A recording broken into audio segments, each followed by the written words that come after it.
Espírito Santo. E eu te peço que nesta noite o Senhor, também, o Senhor mesmo venha ter uma porção das Escrituras e nós podemos termos o entendimento daquilo que o Senhor tem nos revelado nesse tempo. Esta é a minha oração e meu agradecimento no precioso nome de Jesus Cristo. Que assim seja. Amém. Então pode sentar, irmãos.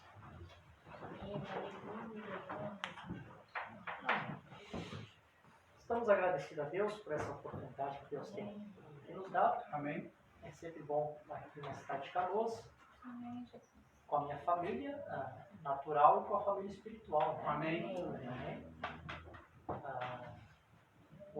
Ontem, a Ana Maria disse, olha, nesse culto nós vamos dividir um pouco da turma, um pouco com o irmão Ricardo lá e um pouco, mas não tem problema. O importante é que o povo esteja ouvindo a palavra. Né? Amém. Aleluia. Certamente os irmãos ali estão sendo muito abençoados também com a presença do irmão Ricardo. Né? Amém. Deus abençoe esses jovens, né? Eles estão praticamente molhados ainda. Amém. Com o tempo que se batizaram. E a gente sabe que depende da liderança do Espírito Santo na vida deles. Amém. E eu sei que Deus é responsável por isso. Né? Deus está fazendo isso. Amém. Só desse esforço deles de eles estarem aqui já é uma bênção. Amém. Amém. Sei que o que fortalece eles é a palavra de Deus, às vezes deixa eles fortes, né? Para eles vencerem o mundo do maligno. Também tivemos essa alegria nesse dia, né? Amém. Conhecer aqui esse casal abençoado. Amém. Aleluia. Eu já tinha conversado com a irmã Gislaine, já tinha conversado com a irmã Gislaine pelo WhatsApp. Amém. E hoje conheci o nosso irmão Joás. Amém. Aleluia. Joás foi um dos grandes reis É verdade. ali das Escrituras, né? E a gente começa a conversar, um pouquinho parece que a gente já começa a se familiarizar, né? O irmão já morou por aqui, o irmão dele trabalhou na Gaúcha, o Lauro já trabalhou na Gaúcha, se conhece também, né? Eu fiquei feliz quando a irmã me deu testemunho, que a vozinha dela foi uma das primeiras que acolheu o missionário no Martins. Acho que os primeiros cultos, então, foi lá na casinha, na minha vinha que a irmã tinha, no fundo de uma assembleia, né? Que paradoxo, né? Então, a mãe da irmã também, né? Das antigas também na mensagem, conheceu lá os primeiros, né? O irmão N, o irmão Arão, irmão, que o saudoso irmão Gilmar, que já partiu aqui. Amém. Tem um casal que vem aqui nos cultos aqui, que o menino dele é o Kleber, que é filho do irmão Reinaldo. Irmão Reinaldo lá de Nova Petrópolis. Hoje ele não veio no culto, mas o menino dele assiste os cultos aqui conosco, aqui no Kleber, que é filho do irmão Reinaldo. Amém. Amém. Então, já somos bastante familiarizados, né? Eu conheço o Toninho ali, né? Hoje conhece o pastor Orlando também, né? Na época de diácono, de pastor, né? Que bom, conversando com os irmãos ali, não sei vocês, mas a sensação que eu tive que parecia que eu conhecia vocês a vida toda, né? Amém. Sentiu tão bem junto, não precisou nem de protocolo, nada, natural. De eu me sentar na frente de vocês e ficar analisando, deixa a denominação, né? Nós somos o que somos, né? Se eu não tivesse o cabelo grandinho, não teria problema. Como eu disse, o máximo que eu teria seria um pouquinho de inveja, né? Que falta aqui, sobraria aí, não. Coisa boa. Eu espero que essa seja a primeira de muitas vezes que a gente possa se encontrar, né? Amém. Isso não foi isso. Eu creio que a irmã tem sido abençoada e beneficiada ali através do ministério do irmão José. Os cultos que a irmã tem participado tem sido diretamente da voz de Deus, nem com a voz do profeta, a voz dos sete monges. Isso é uma bênção, né? Amém. Eu me lembro que quando eu aceitei a mensagem, nós tínhamos uma grande dificuldade em conseguir mensagem na época. Era muito difícil conseguir. Hoje a gente consegue bastante. Hoje o pessoal distribui a gente balaio, né? Mas tinha uma dificuldade de conseguir mensagem. E eu me lembro que quando veio as primeiras fitas do irmão Brana aqui para Canoas, eu me lembro que o responsável da Voz de Deus na época era o pastor João Batista, e era no Rio de Janeiro, né, a gravação Voz de Deus no Brasil. E eu me lembro que ele mandou 2 caixas de fita ali para o pastor Vigílio. E o pastor Vigílio anunciou, irmãos, eu recebi as fitas do irmão Brana, e eu nem pensava que tinha. Eu estava chegando agora na mensagem, eu achava que era só em livro, né? Nem sabia que tinha a voz do profeta ainda, né? Aí o pastor Vigílio, ó, eu tenho aqui as fitas do irmão Brana e eu vou repartir com a igreja. Aí quando o pastor Vigílio abriu as caixas, não no caso era a mensagem ao Millet e a mensagem Uma Igreja Ganhada pelo Mundo. Só que a Igreja Ganhada pelo Mundo era 2 fitas para cada pregação. Ele pensava que era uma de cada. Aí ele chegou no púlpito, a igreja tinha muita gente naquela época, aqui na Matias, né? Aí então eu posso dizer, olha irmãos, eu não vou poder dar para todo mundo, porque eu me enganei, na verdade, tem aqui 2 fitas para uma pregação. Então eu vou ter que dar para alguns. E na época eu não fui o sorteado, né? Até porque na época eu era jovem, né? Estava assim chegando. O pastor deu mais para as famílias, assim, para os irmãos casados, assim, os obreiros, né? Aí eu fiquei com tanta vontade de uma fitinha de não consegui pegar nenhuma fitinha de Brana. Aí fui visitar um irmão aqui perto da igreja ali, o Luiz Vargas, e ele estava com as fitas lá guardadinhas lá. Eu digo, irmão, o senhor ganhou? Ganhei, então eu empresto uma fita. Eu me lembro que eu fui tão feliz para casa com a fitinha ao Millet. Eu escutei de novo, escutei de novo. Amém. Em memória aqui, nós temos ali, nós estamos aqui em reforma, mas depois eu quero fazer com um lugarzinho direitinho. Tem ali uma caixa de fita. O pessoal diz, bom, é queimar. Eu digo, não, eu não vou queimar. Eu não tenho como a gente escutar, mas eu vou guardar de memória, porque naquele tempo era tão difícil conseguir uma fitinha, Verdade. né? Amém, verdade. Depois, graças a Deus, Deus foi abrindo as portas, Deus foi dando condição ali para os irmãos da voz de Deus, eles foram, né, conseguindo fazer mais fitas. Teve acesso a bastante fitas, aí depois veio o CD, agora pendrive, hoje é à vontade, hoje não escuta quem não quer, né? É verdade, se a pessoa vem com desculpa, não escuta, não tem motivo, não tem razão. Todo mundo pode também ter o seu momento, o seu tempo, de sentar, ouvir a voz do sétimo anjo.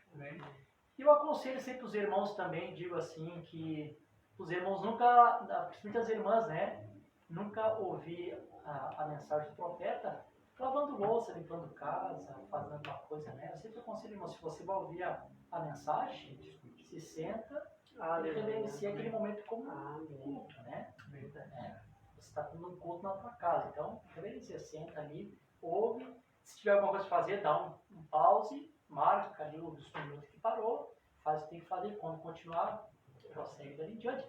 Quer ter alguma coisa boa para limpar a casa, bota um hino, né? Pode cantar, lavar louça, lavar em casa, né? Mas quando estiver ouvindo ali a fita do profeta, a voz do sétimo anjo, que seja com reverência, né? Amém? Graças a Deus. O nosso irmão aqui é um pouco mais novo na mensagem, mas eu sei que também o Espírito Santo é responsável pela noite. Amém. Amém. De guiar por toda a verdade, de ensinar todas as coisas. O Espírito Santo é responsável por isso. Uma vez, a irmã deve lembrar que no início da mensagem aqui no Brasil, existia muita polêmica, né? Quem era o dono da linha, quem era o chefe, quem era o líder, quem não era, quem mandava, quem não mandava, qual era o grupo certo, qual que não era.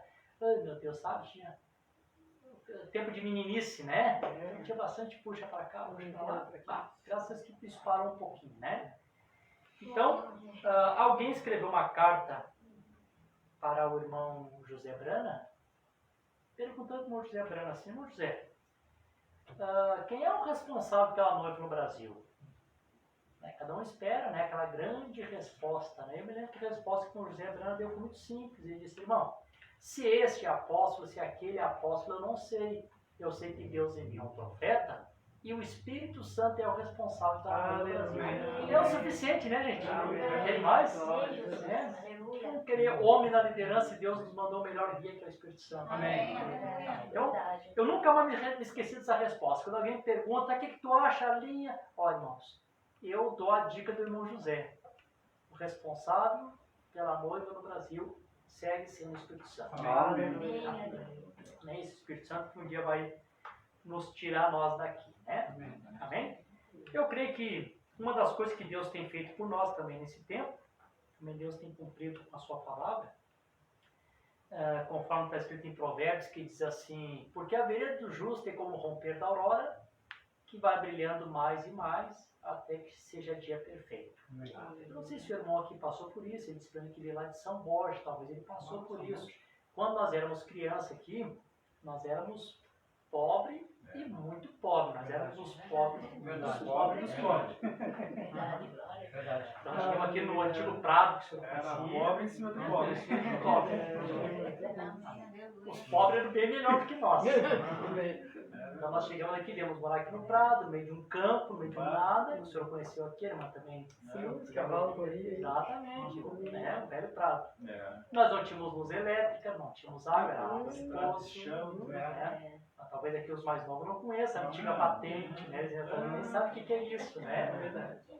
Quando a gente ia numa casa que tinha banheiro, ele não sabia nem como ir no banheiro, que estava até constrangido, né? Ainda bem que tinha o DIC naquela época, que tinha bastante DIC. Então, amém. Eu me lembro que, eu sempre dou esse testemunho, né? Que nós vivíamos ali no tempo de luz de vela. Né? Luz da vela. A mãe acendia a velinha, fazia ali a comida ali para nós, aquela polentinha, né? E a gente aproveitava o máximo a luz da vela, né? Então não tinha televisão, não tinha essas coisas. Até naquela época, nossa doutrina era muito rígida, era uma boa doutrina, né? Nós não tínhamos essas coisas, né? E nem tinha como tipo que não tinha luz também, né? Então, o nosso divertimento era um gibizinho lá da Mônica, do Tio Patinhas, e nós aproveitávamos a luz da vela para ler ali, né, as histórias, né? Eu não sabia ler na época, o Dirceu mais ou menos. Aí o João, meu irmão que partiu no Senhor, sentava no meio com o gibi, aí eu sentava de um lado, o Dirceu do outro, e ele ia lendo para nós, né? Ele ia contando a história. Aí chegava a hora que tinha que apagar a velinha, porque tinha que poupar a vela, então todo mundo ia dormir. Nós vendo aquele escuro, aqueles balos, só os sapos cantando, aquela aflição, porque a noite chegou. Sabe que criança não gosta da noite, né? Tomara que amanheça. Bom, dormir já pensando já para acordar no outro dia para tomar o café da manhã, porque ele sentia bastante fome, né? Bom, passou o tempo, um irmão foi nos visitar e viu aquela situação, né? A velhinha estava muito fraca. E o irmão deu um lampião de presente para ela. Então, o lampião já foi um pouquinho mais de luz, já era o querosene, né? Então já tinha um vidro, a gente já podia ler o gibizinho mais de longe, né? A casa ficou mais clara. Foi uma benção, né? Guardamos as velhinhas na gaveta e começamos a usar o lampião. Logo depois, quando eu tinha mais ou menos, acho que uns 14, 15 anos, que nós conseguimos botar a luz elétrica, né? Botamos a luz elétrica, olha que vence a luz elétrica, né? Ilumina tudo, né? A gente pode ler a Bíblia de longe aqui, minha letra é pequena, eu não consigo ler. Realmente é uma benção, né? Bom, eu não vou desprezar a vela, né? Ela serviu para mim, né? Serviu. Quantos anos a vela serviu para mim, né? Quase talvez uns 10 anos da minha vida serviu a vela para mim, né? Não sei quanto tempo serviu para o irmão lá. O lampião serviu, né? Quase uns 5, 6 anos serviu para mim. Lampião, não vou desprezar ele. Mas eu também hoje aqui, nós estamos aqui reunidos para cultuarmos a parte da noite. Eu também não vou apagar as lâmpadas para acender vela aqui, né? Só para relembrar que o tempo era bom. Bom, já temos mais luz, vamos ficar com a luz que nós temos. E vocês notaram que isso é um tipo no Evangelho também? Quando a gente inicia a nossa caminhada, você tem um pouco, é romper da aurora, que você recebe um pouquinho de luz, e aquilo vai aumentando, até que daqui um pouquinho seja dia perfeito, consciente às escrituras, consciente à mensagem, consciente à palavra. Quando eu estava conversando com a irmã a respeito de um assunto, né, então eu disse para a irmã assim, eu perguntei, irmã, nesse tempo a irmã sabia que esse assunto era dessa forma? Então a irmã na época disse, não, dessa forma eu não sabia, porque era o tanto de luz que nós tínhamos naquele tempo, em muitos assuntos. Então o que acontece?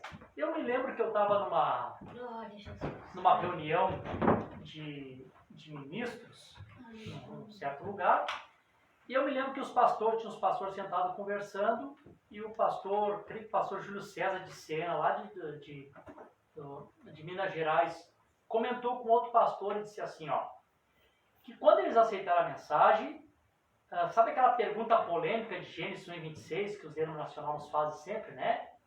Mas por que a Bíblia diz façamos o homem à nossa imagem conforme a nossa semelhança? É sempre o ponto de partida, né? Querendo mostrar que tem um pai e um filho separado, né?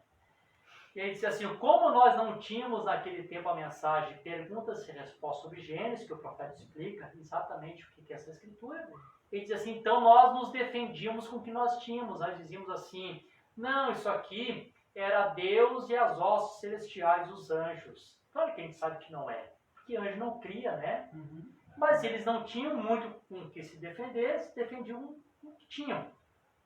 E eu comento sempre assim, eu acho que aquele dia até comentei com a irmã, eu disse, olha, eu acredito que os primeiros, os pais da mensagem aqui no Brasil, eles fizeram, irmãos, muito com pouco que eles tinham. E era muito. Hoje os ministros têm muito e às vezes fazem pouco, né? Você imagina se os ministros de hoje, que têm o que eles têm, fizessem da maneira que os primeiros fizeram, eles revolucionariam o mundo. Né? Porque aqueles irmãos saíram, eles evangelizavam. Né? Assim, eu imagino o início da mensagem, né? Que não tinha nenhum tabernáculo, não tinha uma referência. Né? Quando o Martins chegou nos anos 60 ainda, pregando, era uma coisa nova, era diferente. Né? E eles fizeram tudo que fizeram, chegamos até aqui. Né? Amém. Então, que Deus nos abençoe, que nós possamos continuar sempre nesse crescimento, né? Sempre luz, mais luz, até que a gente possa chegar no dia perfeito, né? Amém. Vocês estão felizes? Amém. Amém. Eu vou comentar um pouquinho sobre essa escritura aqui que eu escolhi para os irmãos. Um assunto que eu já estou falando há alguns dias. E quero compartilhar aqui com vocês. Eu sei que nós não estamos com pressa, né? Amém. Estamos bem, né? Estamos bem. Amém. Bom, essa escritura aqui, São Mateus capítulo 25, todos esses versos que eu li, mas eu vou pegar aqui o último versículo, 46, que diz assim, irão estes para o castigo eterno, mas os justos para a vida eterna. Os irmãos sabem que essa escritura sempre foi polêmico entre o mundo religioso. Né? A própria teologia, o pessoal que estuda teologia, em diversos segmentos de teologia, eles discordam muito sobre essa escritura. Sobre o justo indo para uma vida eterna e o ímpio indo para um castigo eterno. Né? Então sempre houve uma certa divergência. Bom, eu comentei também com os irmãos, em outro culto, que havia um tempo que o povo estava preso,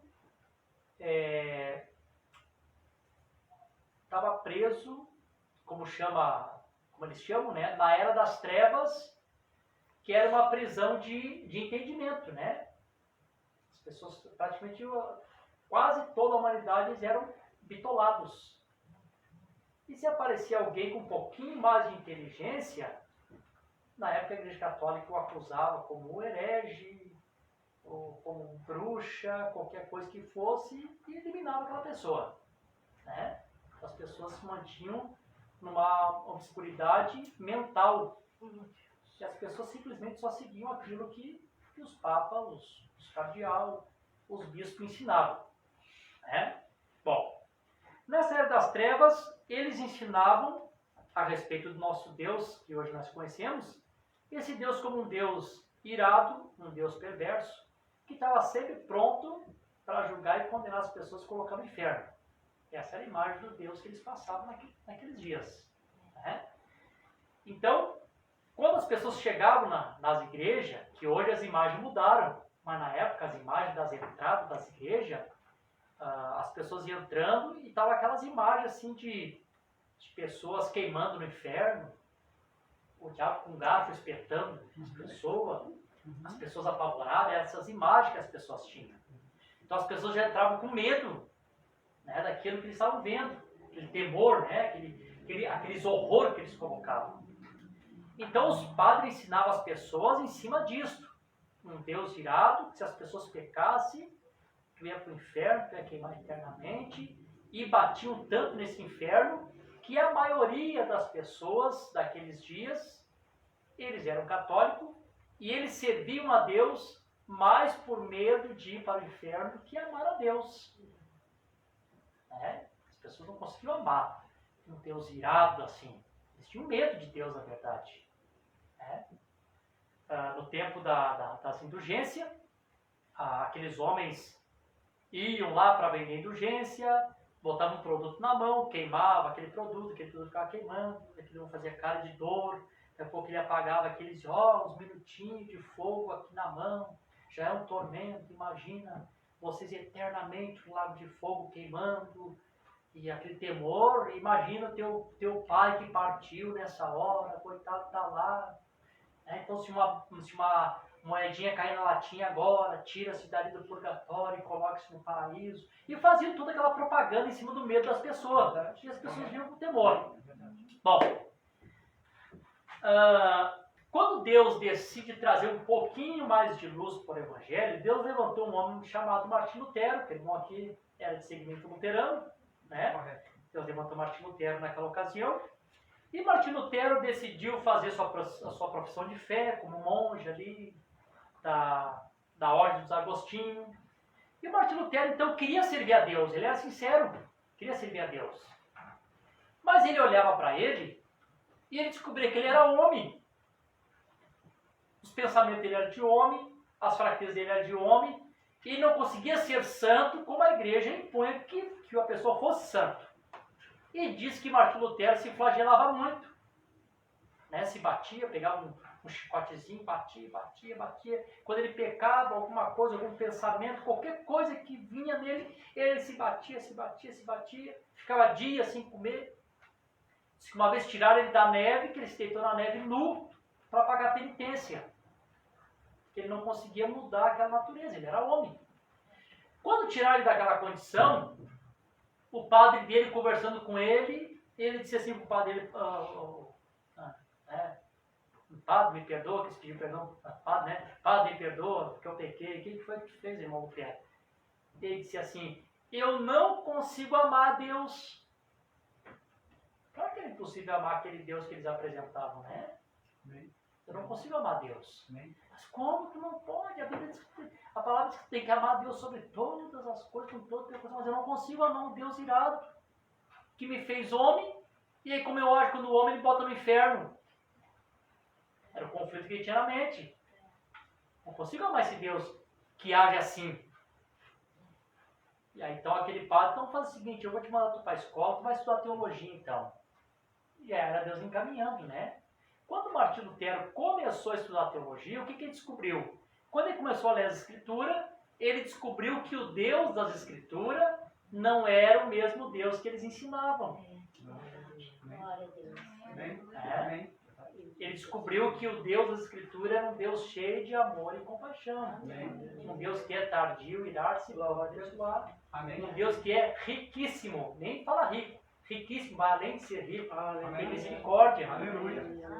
Um Deus que amou o mundo de tal maneira. Glória a Deus.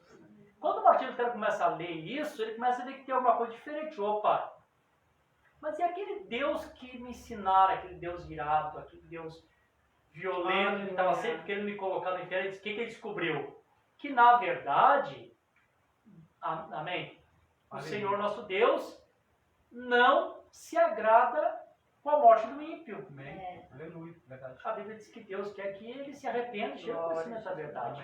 Deus se alegra com a partida do santo. Às vezes que preciosa avisa o Senhor a morte dos seus santos, porque quando um santo parte, vai para a sua presença, bom, esse aqui descansou das suas obras, esse aqui não se perde mais. Então é uma festa no céu, E aí como é que nós que conhecemos a mensagem, como é que tu imagina, Assim, parar aqui para pensar. Pensa na tua avó que partiu, Então ela estava ali, enferma, daquele jeito, aquela situação. Quando ela vai partindo, que ela vai saindo daquele corpo, ela já deixa aquele corpo de enfermidade que ela estava, entrou naquela teofania jovem. Amém. Quando ela entra naquela teofania jovem, lá está aquela fila de pessoas tudo ao redor, naqueles portões esperando ela entrar. Aí tu imagina quando ela entra, todo mundo bate palma, aleluia, para ela. Claro que Deus se agrada disso. Amém. Agora Deus não se agrada de ver a pessoa indo para o tormento, Deus não queria, a pessoa vai porque é a escolha dele. Verdade. Amém. E aí Lutero, opa, tem alguma coisa errada aí. É. Aí foi quando o Martin Lutero, então, amém, trouxe ali a justificação pela fé. E ele escreveu na Bíblia, somente pela fé. Amém. Que o homem pode ser justificado e não por aquelas indulgências, então, que as pessoas, amém, pagavam. Bom, quando esses vendedores de indulgência chegaram na Alemanha e começaram a tentar vender indulgência, eles erraram o pulo. Por quê? Porque o povo alemão já estava instruído. E aí, irmãos, como Deus faz as coisas? Eu sempre comento isso. Como Deus tem os seus instrumentos para o seu tempo. E Deus usa até a própria ciência. O irmão Brana diz que o gravador foi criado para o 7º anjo. Você sabe disso? Sabe, as pessoas escutaram música muito no gravador, gravaram conversas de pessoas no gravador, repórteres usaram o gravador, mas essa geração não sabe que quando a pessoa estava criando o gravador, era Deus inspirando para o 7º anjo. Provado diz, o gravador foi criado para o 7º anjo. Deus tinha que trazer Apocalipse 10:7, mas nos dias da voz do 7º anjo, Aleluia. quando ele tocar sua Amém. trombeta, Deus sempre tem o instrumento certo. Amém. É? Aleluia. Hoje, graças a Deus, também temos internet, que tu pode pregar para meia dúzia aqui e 80, 100 pessoas te assistem pela internet. Amém. São os instrumentos de Deus. Amém. Nos dias de Lutero, quando Lutero estava iniciando a reforma, eles estavam também iniciando o início das imprensas.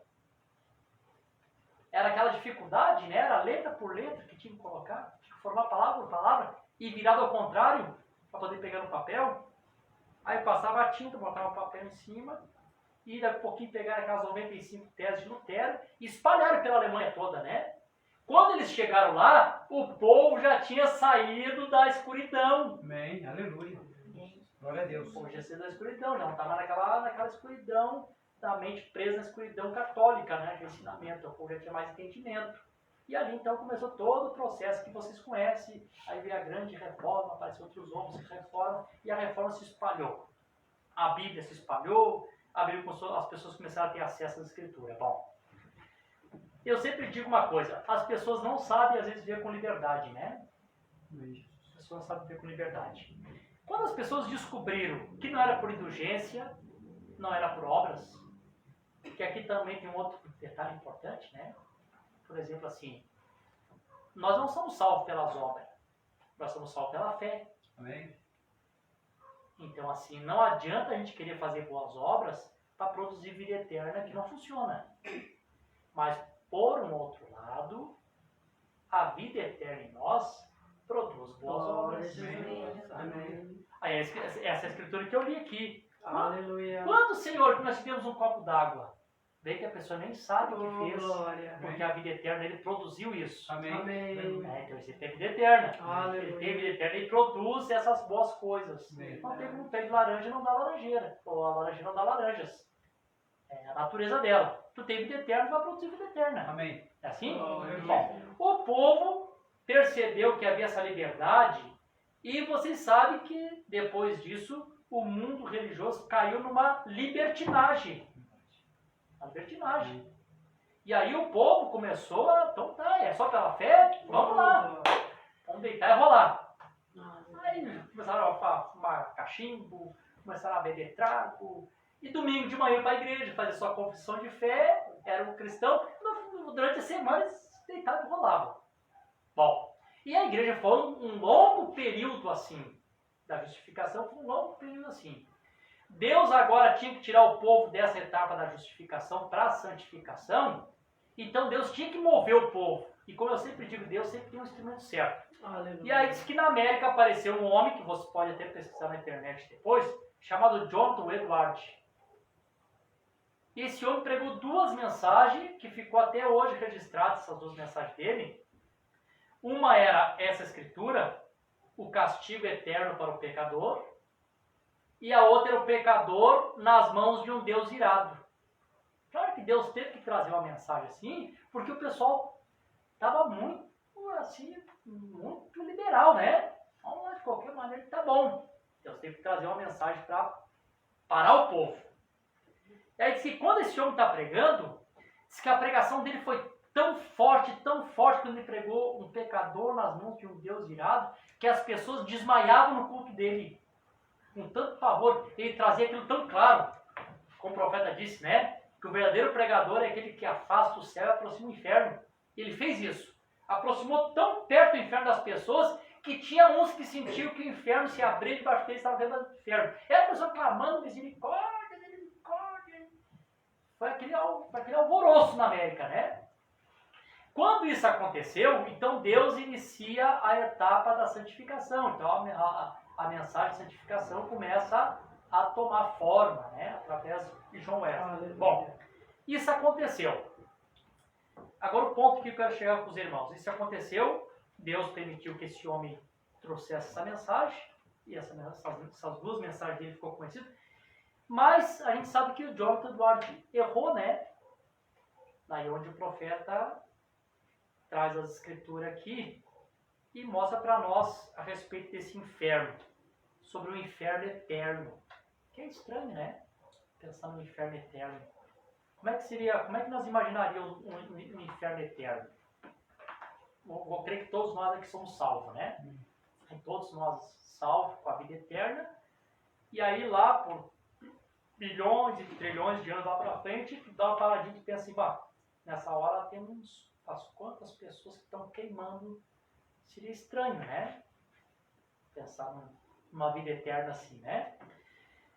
Tinha outras pessoas tem pessoas que até hoje, né? Pessoas que assistem com um pouco de entendimento, tem pessoas que associam o inferno com o lago de fogo, né? Pessoas que pensam que quem morre hoje vai para o inferno que está queimando. Tem pessoas que acreditam nisso, né? Vai para o inferno, nessa hora ela está queimando, né? Aí perguntaram para o irmão Brana assim, irmão Brana, o inferno é o mesmo, o lago de fogo? Então o profeta disse assim, não. O inferno, ou seja, a palavra grega de onde tomar essa palavra, para a nossa Bíblia, temos algumas pessoas presentes que estão bem instruídas na palavra. Quero fazer-lhes a menção deles. É o irmão Everson e o irmão Vale. E outros que são verdadeiros teólogos. A palavra original que traduziram é Hades, o qual significa tumba, correto? A palavra grega que significa tumba, porém agora o lago de fogo, é outra coisa, porque em Apocalipse capítulo 20, versículo 14, vemos onde o inferno e a morte também são lançados no lago de fogo. Então não é a mesma coisa. Uma coisa é inferno e outra coisa é o lago de fogo. As pessoas que partem vão para o que chamam de inferno hoje, que o profeta usou como também casa de prisões, ou como lugar de tormento, né? Mais ou menos o profeta usou assim.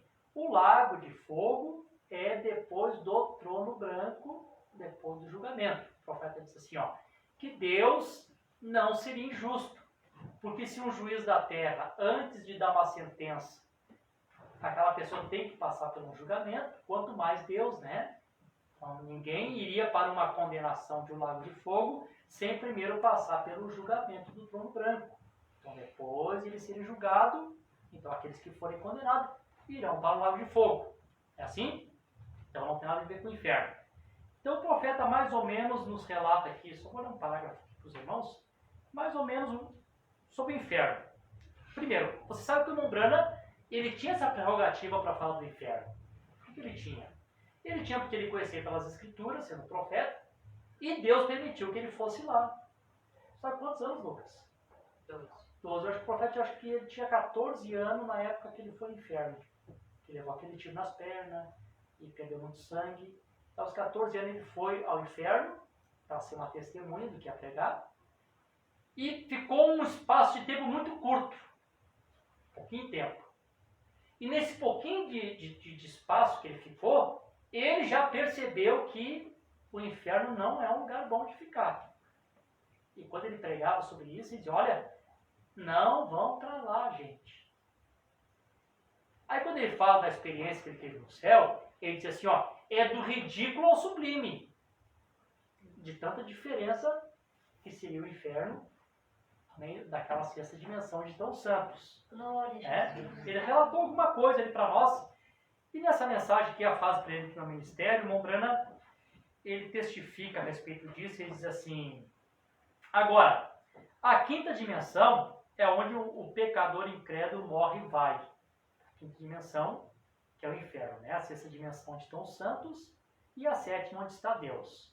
Nessas três dimensões que nós vivemos aqui, né? Ele começa a falar assim, para esclarecer, quando um homem tem um pesadelo, ele não está completamente dormindo e nem mesmo está acordado. Então o pesadelo é um intermediário. Tu não está nem dormindo e também tu não está acordado. Né? Tu não conseguiu dormir, como eles chamam de sono sem, e não consegue acordar. Então você fica intermediário, é esse pesadelo que a gente tem. Quem é que já teve pesadelo aqui? Acho que quase todos tiveram pesadelos, né? Bom, acontecem algumas coisas no pesadelo assim. Tu tenta falar, tu não consegue. Nós que somos cristãos queremos repreender, né? Quando alguma coisa parece que a gente sangue, Deus tem poder, e a voz não sai. Não é verdade? A voz não sai. É. Tu tenta correr, parece que tem chumbo nas tuas pernas, tu não consegue correr. E o pior, sabe a parte pior? Que às vezes tu pensa que tu te acordou e tu continua dormindo. E tu faz força para te acordar e tu sabe que tá no pesadelo e tu não consegue sair. Claro que Deus permite que a gente passe por essas coisas aqui na Terra para dar testemunho da palavra. É. E eu dei um testemunho uma vez para os irmãos, que Deus deixou passar uma situação assim. Eu tenho 3 crianças, né? Eu tenho 2 meninas, uma de 16, uma de 14, e tem um menino que está fazendo 11 anos. Mas nessa época só tinha as duas eram pequenininhas. Não era de colo ainda. Bom, uma noite eu tive um pesadelo,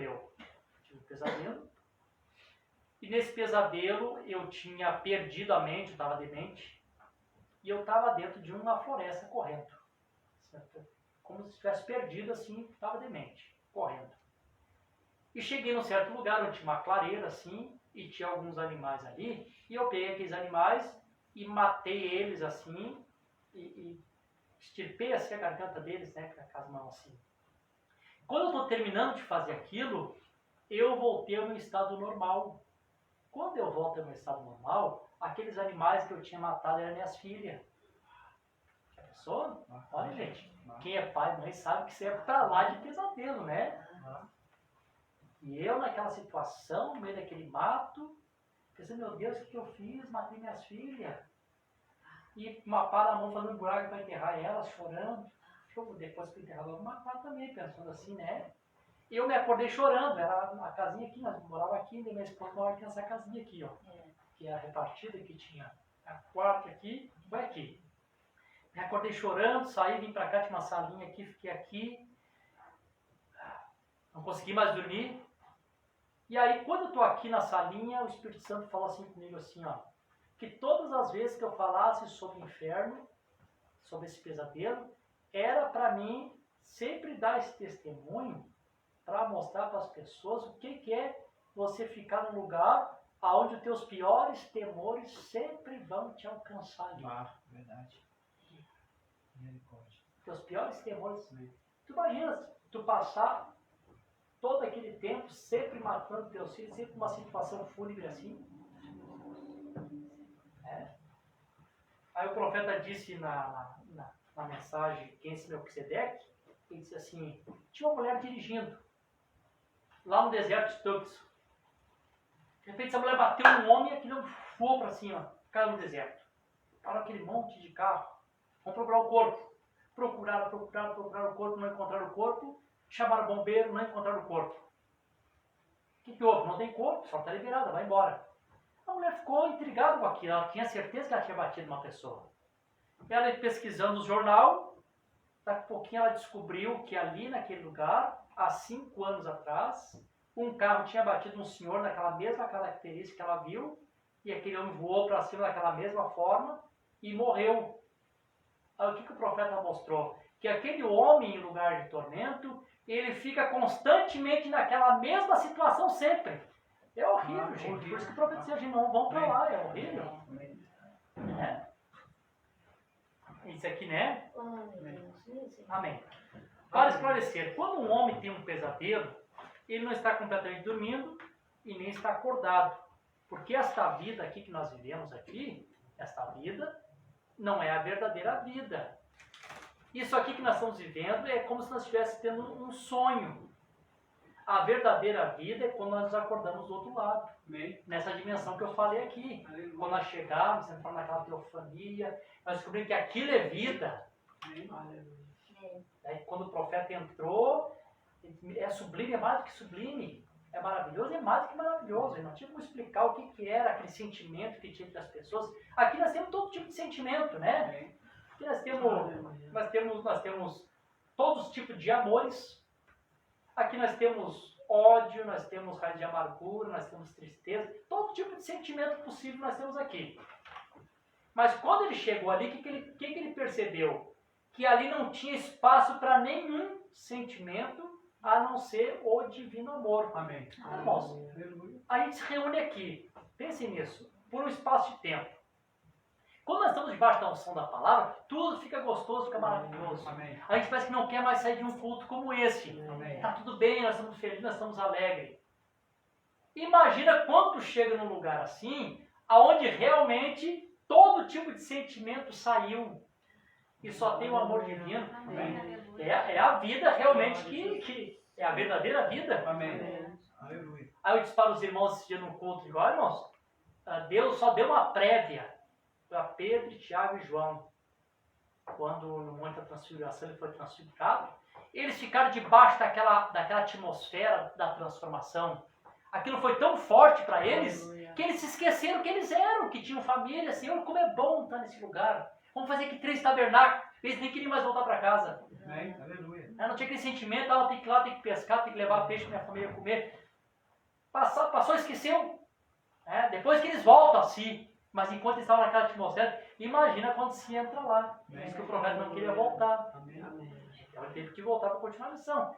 E eu acredito, irmão, qualquer pessoa que vai lá uma vez não quer voltar outra É vez. verdade. Amém. E cristãos que partem, irmãos, oram para ressuscitar, acho que eu ressuscitei bem bravo. Ô, gente, quem que vocês comigo, hein? Amém. Aleluia. Verdade.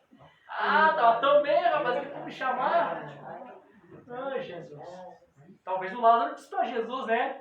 Senhor, tão bem lá. Tinha que cumprir a palavra. Daqui a pouco tu vai falar de novo. Amém, Jesus. Então, aqui nós vivemos essa vida como se nós estivéssemos adormecido. A sexta dimensão é como se nós realmente nos acordássemos para a verdadeira vida. Mas entre essa vida e a sexta dimensão, nós temos esse terrível abismo que é a quinta dimensão, que não está nem dormindo, não pode mais voltar para cá, e nem se acorda completamente para a vida eterna, então fica intermediário. Esse é o lugar de tormento, né? E isso é o que faz ter agitações, gritos horríveis, porque ele não está dormindo e ele não está acordado. E ao tomar aquilo, mostra para onde o homem não convertido vai quando ele morre. Ele vive seu tempo, ele morreu na terra. Ele não pode ir para a presença de Deus porque ele não está preparado para ir lá sem o sangue. E ele está preso, ele não pode voltar para a terra, porque a sua hora aqui na terra terminou. Ele está preso no meio, ele está em um pesadelo. E ele não pode ir à presença de Deus para descansar, e ele não pode voltar, vir à terra, porque o seu tempo terminou. Ele está em um pesadelo. E ele permanecerá até o dia do julgamento. Uma coisa horrível para estar lá. Aleluia. Deus nos ajude, né? Amém. Amém. Eu creio que nós temos a vida eterna, né? Amém. Bom, então o profeta mostrou para nós que tem essa diferença. Inferno e lago de fogo. Agora um ponto que eu quero só mostrar para os irmãos aqui na mensagem. Que na verdade, irmãos, quando traduziram a Bíblia, colocaram um ponto um pouco diferente aqui nessa escritura. Que o profeta mostrou para nós. Bom, tinha muitos irmãos que nos dias de irmão Branham não conseguiam ver o lago de fogo como uma coisa eterna. Mas eles não tinham cacife, eles não tinham um respaldo da escritura, também não tinha a comissão do anjo, né? Então eles preferiam se calar. Porque tu imagina, irmão, a situação que o mensageiro vivia. Ele era um homem que se levantava com alguns assuntos polêmicos, era um contra todos. Verdade. Amém. Não era uma coisa fácil. Quando o profeta ia pregar e trazer esse assunto, predestinação, semente da serpente, era coisa absurda, horrível. Os sistemas denominacionais não conseguiam entender isso. Perdia prestígio, perdia amigo, porque era um contra todos. E ninguém queria fazer isso aí, embora alguns até viam assim, mas preferiam ficar quieto. A irmã Brana, você lembra daquela situação que a irmã Brana foi convidado pelos ministros, eles queriam reunir a irmã Brana, porque eles queriam desmascarar a irmã Brana com o sinal da semente da serpente, a predestinação e o batismo no nome do Senhor Jesus Cristo. Se reuniram todos, vamos lá, gente, pai, esse homem está nos atrapalhando, né? Ele era uma bênção quando ele orava só pelos enfermos, agora veio dar uma de mestre, tá ruim a coisa. Eu vi um irmão escrever um livro a respeito do irmão Brana, dando testemunho, irmão William Brana, homem de Deus. A mulher dele escreveu um contra. O William Brana era muito bom quando era para os enfermos, quando ele quis dar uma de teólogo da mesa, ele se atrapalhou. Um dando bom testemunho e a mulher dando bom testemunho. Olha o que, né? Serão dois macacos, uma empurrada ter deixado, né? Aí quando aquele pessoal tentasse se reunir para desmascarar o profeta, irmão Brana não ia. Mas aí Deus, sobrenatural, inspiração, e Deus disse para ele assim, tu vai. Só que tu vai chamar primeiro o irmão fulano e tu vai dizer para ele o seguinte, que a reunião não vai sair no lugar onde eles alugaram, e que quando chegar nesse outro lugar, que vai ser em tal lugar, o fulano vai estar sentado perto do Beltrano perto do Ciclano, e foi dizendo cada um onde estaria sentado. Aí o irmão Brana chamou o Tommy Rickson. Disse, olha, Deus diz para mim que a reunião que os irmãos estão preparando não vai sair no ginásio tal. Vai ser no outro ginásio, Beltrano vai estar assim, assim, assim, assim, assim. Deu tudo a ficha. Não, irmão Brana, não. Já está tudo certo? Já alugamos? Deus me disse. Quando chegou no dia, deu um problema no salão, não puderam alugar, foram para aquele outro salão que era o único que estava disponível, aí foram todos para lá. Aí quando o irmão Brana chegou, chamaram o irmão Brana se levantou. Aí, irmão, o sobrenatural de Deus tem que entrar em cena.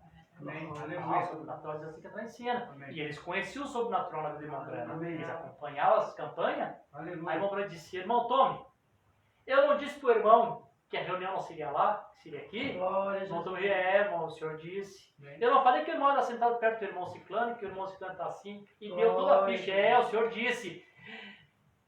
Desceu um santo silêncio naquele lugar, uma reverência. E o profeta disse, bom, eu estou aqui.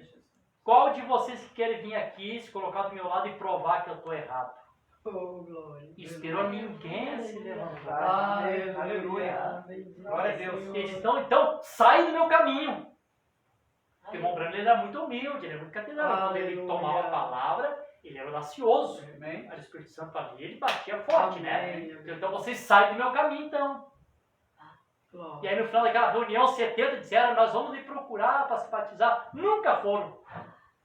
Por que nenhum deles se levantou? Ele sabia, irmão, que se levantasse, eles caíam fulminados ali. Verdade. Estava diante do profeta Elias. Amém. Verdade. Amém. Eles sabiam disso. É verdade. Como aquele homem que tentou o Espírito Santo. Chegou no irmão Brana, para a fila de oração, colocou no cartão dele que ele tinha tuberculose e câncer. Verdade. E aí o profeta pegou na mão dele, não vibrou, não trocou as cores, disse, irmão, você não tem nada. Não, tenho sim. Eu coloquei lá no cartão de oração. Não importa o que tu colocou lá, tu não tem nada. Eu? Você é um falso profeta? Eu coloquei lá tuberculose e câncer no meu cartão. Quando isso aconteceu, o profeta veio na mente dele o quadro de Moisés. Que Moisés, quando lançou a vara, que situação também, irmão, te coloca lá no lugar de Moisés para te ver. Tu chega com um grande sinal que Deus te deu. Agora sim, vou convencer o faraó e ele vai ter que deixar o povo sair. Aí tu larga, daqui a pouco alguém faz a mesma coisa. Como diz o gaúcho, né? Causa puxar do bolso. Mas ele esperou em Deus. Amém. Ele esperou em Deus, a serpente. Amém. Foi lá Glória a e Deus. a serpente Janes e Jambres. Amém. Ele pega e retorna uma vara de novo. Quando veio o ensinamento do irmão Brana também esperou em Deus. Quando o irmão Brana esperou em Deus, veio a inspiração e diz assim, ó. Eu vejo vocês.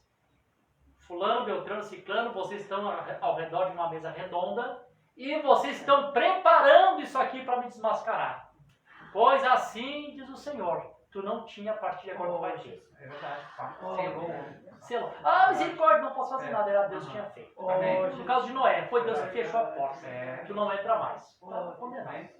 Verdade. Ele sabia que tinha esse sobrenatural, por isso que ninguém ousou se levantar contra. Bom, então quando o Brano vem com esses assuntos assim, irmão, realmente, ele disse, né? Quando você tem uma mensagem que você recebeu de um anjo, é diferente. É diferente de tudo. Aí que o irmão Brano mostra para nós a respeito desse lago de fogo. Ele diz assim, eu vou citar aqui, porque os irmãos estão assistindo na internet, geralmente eles anotam, né? Perguntas e respostas sobre Hebreus, a primeira parte, parágrafo 30 em diante, ele fala assim, vê a diferença? O ímpio terá um tormento eterno, mas eterno é um espaço de tempo. Depois vamos ver a diferença da tradução aqui. Agora, se isso fosse mesmo, isso estaria escrito, eles irão para o tormento eterno e outro irá para a vida eterna, bem? Ou eles irão para o tormento eterno e outros para a vida eterna. Veja, há um tormento eterno para ser punido para sempre, sempre. Então há um eterno. Eles têm vida eterna. Há uma vida eterna e essa vem de Deus. Tudo tem um começo, tem que ter um fim.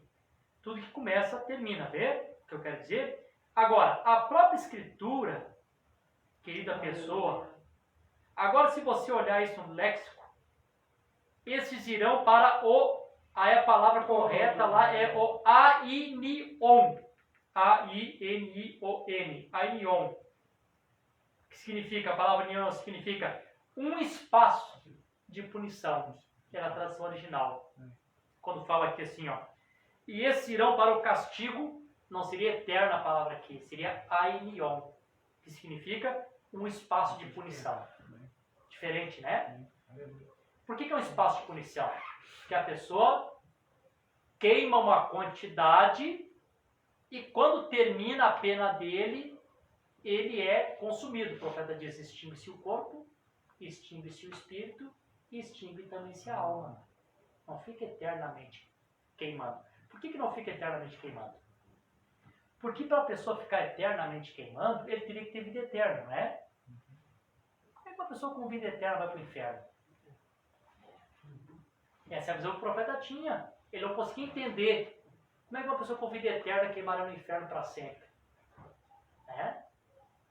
E se tem vida eterna, tem que ir para a salvação. E se não vai para a salvação porque não tem vida eterna, então uma hora tem que acabar aquele sofrimento. E outra coisa, irmãos, vamos pensar nisso aqui. Vamos raciocinar um pouquinho. Vamos pensar aqui. Irmãos, vocês pensam que Deus seria injusto dar a pena de condenação para todos iguais? É claro que não. Claro que Deus não faria isso. Dar pena de condenação para todos iguais. Mas tem, parece estranho isso que eu estou falando, mas irmãos, tem algumas parábolas que Jesus fala que mostram que tem diferença sim. Uns dever mais, outros dever menos. Por exemplo, Jesus quando fala a parábola daquele homem, que um devia 500 talentos e outro devia só 50. Os dois são perdoados. Qual que fica mais agradecido? O que devia mais. Então tem pessoas que devem mais para Deus, sim. Verdade, amém. Verdade, correto. Claro que tem. Aleluia. Tem aquele outro que devia não sei quanto lá para o rei. E o rei chamou ele aí, para me pagar? Ah, pois é, senhor, filho, não tem como pagar, tem misericórdia, tem a clemência. Ah, esse rei que é Deus, né? Riquíssimo misericórdia. Pronto em perdoar e tardio se irar-se. Tá bom. Tá perdoado. Vai embora. Quando ele sai dali, ele encontra um irmão que devia bem pouquinho para ele. E aí ele aperta. Vai lá, me paga. E não acontece isso no meio do povo de Deus, irmãos? Irmãos, assim, tem pessoas que às vezes vêm para Deus com uma bagagem de problema. Que fizeram quase tudo. E eles vêm para Deus, irmão, e, irmão, Deus é rico, misericórdia, porque Deus é bom. Eu sempre digo assim, Deus dá tantas coisas boas para nós, mas só de Ele nos justificar pela fé já é bem tremendo. A justiça pela fé, irmão Joás, é te dar um livro em branco para ti. Amém. Aleluia. Te dá uma caneta, te dá a oportunidade de tu começar Amém. tudo de novo do zero. Aleluia. Isso é justiça. Amém. Amém. Já pensou? Diante de Deus, teu nascimento é a partir de hoje. Amém. Não é maravilhoso isso? Aleluia. Tu até humanamente te lembra, vai saber que Deus não sabe. E se alguém chegar e dizer assim, ó, o senhor lembra da Esther assim, Esther fez isso? Não, não lembro.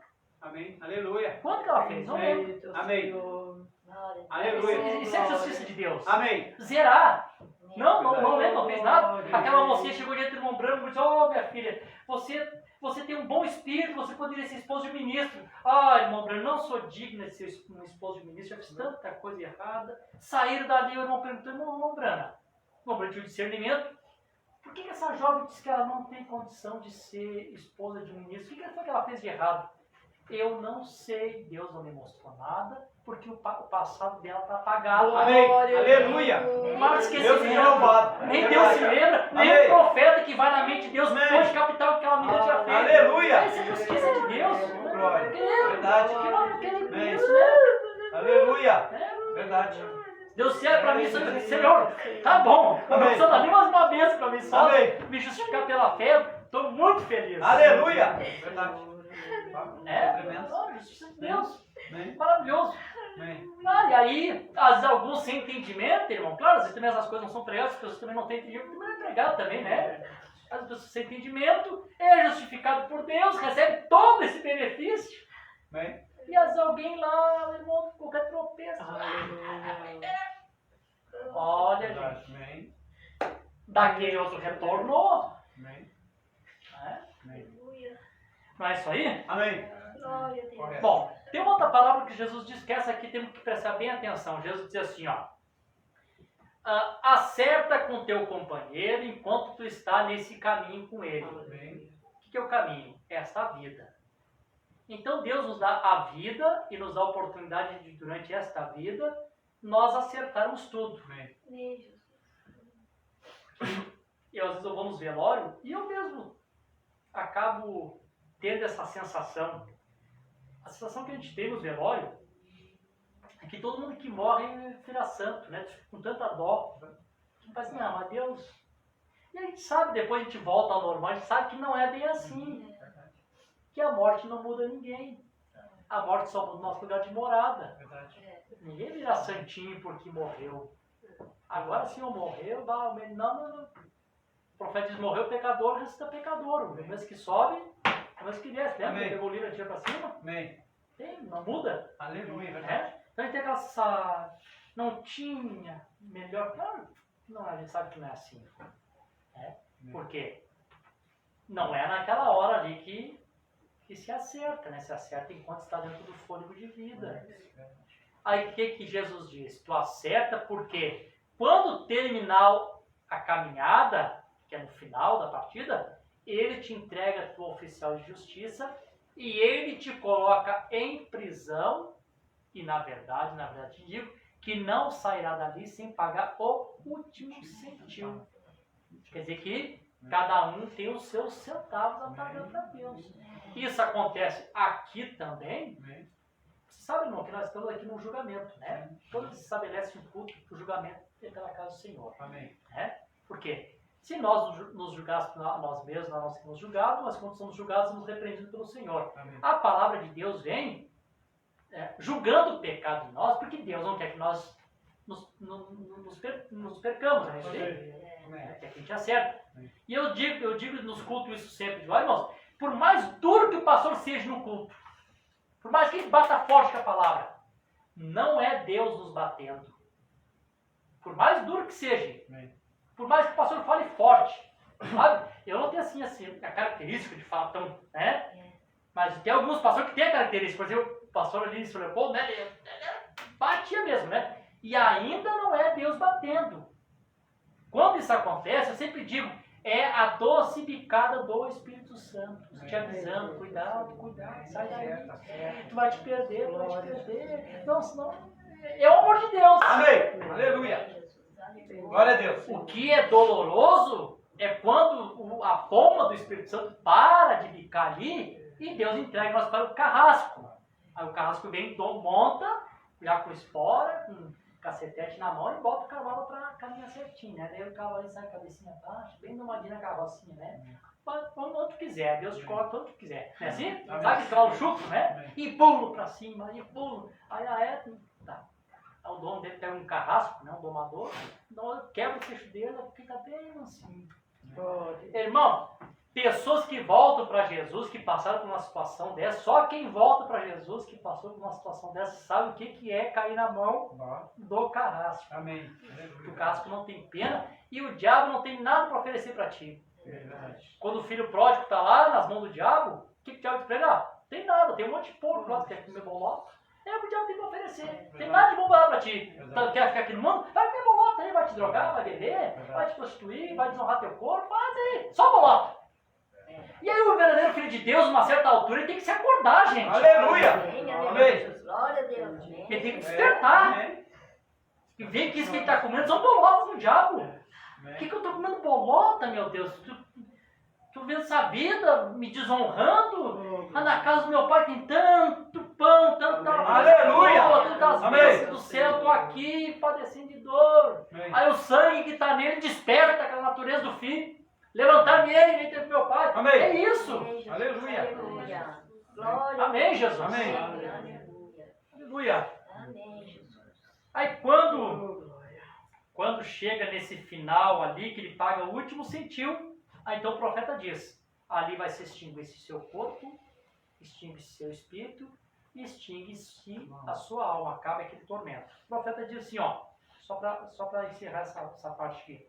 No léxico grego, bem aqui, é um espaço de punição, ou melhor, um tempo de punição. Veja, eles passarão por aquele tempo de tormento. A palavra usada é aimion, que significa um tempo limitado. Então leve este de volta para a tradução aqui do inglês. No inglês está escrito como duradouro. É um tempo limitado. Veja, vem do grego, um tempo limitado. A palavra aion, que significa tempo limitado de tormento.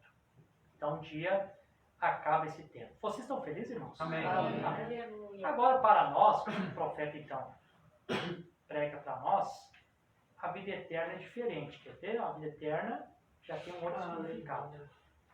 Deixa eu olhar, que eu creio que essa é a parte para nós aqui, né? Amém, Jesus. Vocês não esperem chegar aquele dia para ter vida eterna, que a vida eterna começa agora, viu? Amém.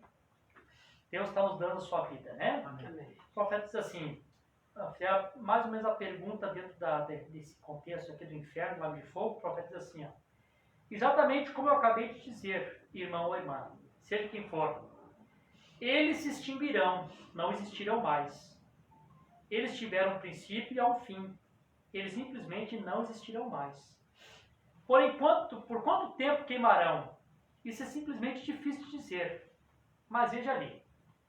Se você puder simplesmente colocar isso em sua mente, veja, é muito simples. Não há outra a não ser um só tipo de vida eterna. E esta vem através do próprio Deus. E somente Deus é a vida eterna. Se você apenas olhar aqui no léxico, olhar a palavra grega, aí vida eterna que é Zoe.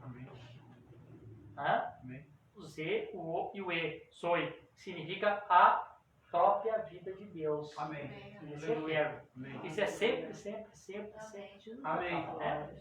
Amém. Então, Jesus disse, aqueles que ouvem minhas palavras e creem naquele que me enviou, receberão vida eterna. Amém. Você recebeu vida eterna? Amém. Amém. Então, se nós recebemos vida eterna, não passaremos por condenação. Amém. Eu vou encerrar por aqui, senão nós vamos longe, né? Vocês estão felizes, irmãos? Amém. Vamos fechar nossos olhos por um momento para fazer a oração. Amém. Senhor Jesus, é tão bom estar nesse lugar, reunido com esses irmãos aqui, que o Senhor trouxe eles, para eles ouvirem a Tua palavra.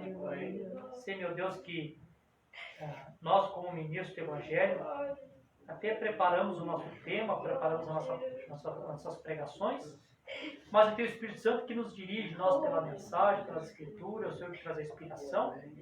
E sei, meu Deus, que era isso que o Senhor tinha no seu coração, também para o coração dos Teus filhos. Talvez como uma advertência, como um ensinamento, como um Deus querendo colocar nós na linha correta, tentando nos poupar, nós, meu Deus, do carrasco, mas que nós possamos sempre darmos ouvido à doce voz do Teu Espírito Santo. Agora, meu Deus, amém, que os Teus filhos possam receber a bênção da Tua palavra, no precioso nome do Senhor Jesus Cristo. Que assim seja. Amém. Deus abençoe. Pode desligar a internet.